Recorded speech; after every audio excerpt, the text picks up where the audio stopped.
The export of unweaned calves to the continent has come under renewed criticism after the emergence of shocking footage of cruelty to animals in transit from Ireland near Cherbourg.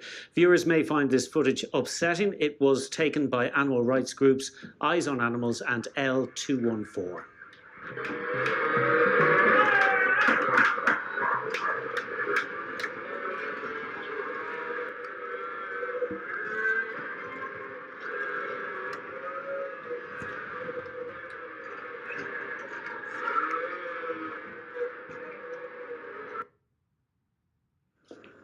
Well, I'm joined now in studio by Tom Phelan, Chair of the IFA's National Dairy Committee, and from Amsterdam by Lesley Moffat of Eyes on Animals, one of the groups involved in sourcing that footage.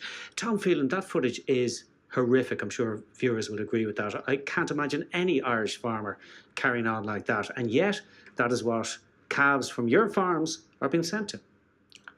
I'm shocked by what I saw in that video, David. And so is every farmer in Ireland. We work with animals every day.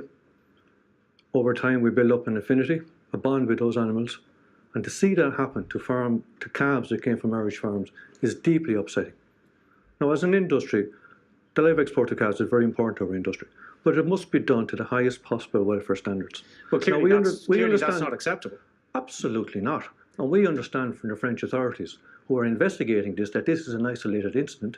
They've arrested the individual concerned.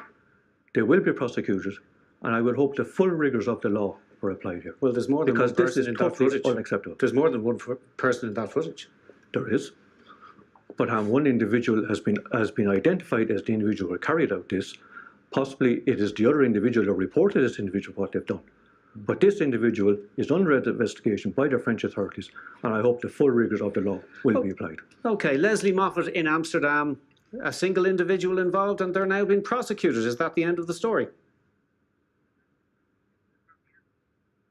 No, unfortunately, it's not. I don't believe this is a case that just happened once.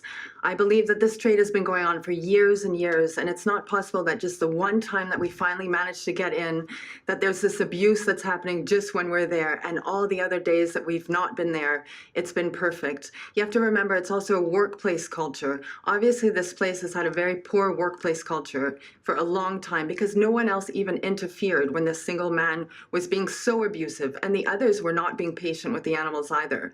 And the boss of the place was present when we were there. Okay, well, our Minister for Agriculture, Michael Creed, claimed in a statement that Ireland applies strict animal welfare controls, carries out health and welfare checks before export, and engages with the French authorities, and is engaging with the French authorities over this incident. So I suppose from our point of view, the calves were well treated while they were in our jurisdiction.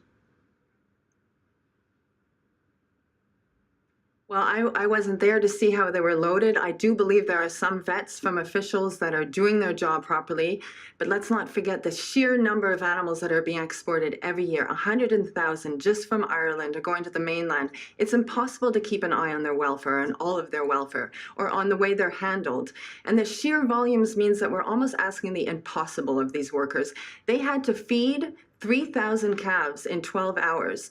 Calves that are so young that they can barely walk, they don't understand what we want from them, and they just want to suckle and drink milk. They arrive so thirsty, and that's why you see them hitting them like mad to try to stop them from drinking to get the next batch in. So we are asking the impossible. It's very difficult to handle such large number of young animals ethically, even if you try your best.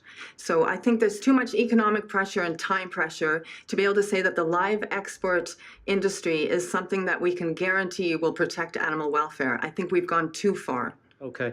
Tom Phelan, under animal welfare legislation, Gardaí, customs officers, if they believe an animal is going to be subjected to cruelty, are entitled to seize that animal. They should be doing that in Rosslare now after seeing that video, shouldn't they?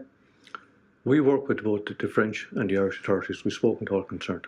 We are in full agreement with those authorities that the highest possible standards must be applied. Now, we can only control what happens here in Ireland. It's up to the other authorities in the other countries to apply the rules as they are. The EU has the highest welfare standards in the world on animal welfare. But I know the Irish veterinary authorities at farm level and through this export trade are very stringent in the standards that they apply. And But that's they can't apply only those right. standards. They can't apply those standards in France. As I said, it is up to the French authorities then to take over that responsibility once those animals land in Cherbourg. Okay, but the nature of the beef industry, the nature of these calves being so young, exported, sent on a 19-hour voyage, you cannot guarantee that they will not be subject to this cruel treatment. The nature of the beef industry in Ireland, David, currently is in a crisis.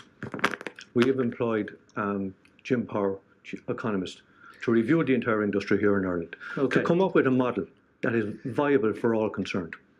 But live exports must be an integral part of that model, because we have no other competition in the industry here in Ireland, because it is controlled by 3 large processors, almost cartel-like. Okay, but that's beside the point.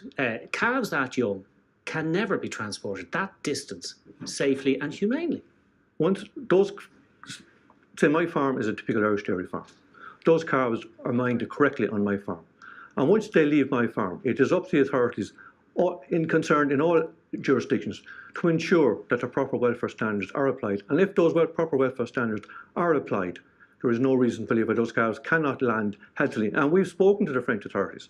And the one thing that all concerned remarked to us when we were over there was that the quality and the health of the Irish calves was very good. But that's no consolation when they arrive there and they're treated like that. And the argument is made that the nature of the beef industry, or the cattle raising industry, there's all these surplus male calves. There's nowhere for them to go, so they're sent across to France, and it appears that there's no effective way of ensuring that they're treated humanely. My understanding, first of all, we don't have a history of a veal industry here in Ireland. We never had, and possibly if we were to try to develop one, it would take a considerable length of time. Once those calves land in Cherbourg, we were told to believe by the French police. Great jobs in Ireland is to raise the calves in Ireland. Sorry, hold on a second, Lesley. I'll let you in. Police who were investigating this. Okay. That this is an isolated incident. You made that point. Sorry, Lesley, you wanted to get in there. I just want to say, I do believe that some farmers are really caring of their animals. I believe that he is also caring. But as soon as you send animals on long-distance transports, especially animals that aren't yet ruminants, so these calves are still dependent on milk for the first 2 months of their life. You cannot give them milk on the truck. So they arrive dehydrated, very thirsty, stressed. And then let's not forget, even if the Irish do really care, they are sending them to factory farms here in Holland. They now even want to send them further to Poland because there are so many surplus animals in Ireland.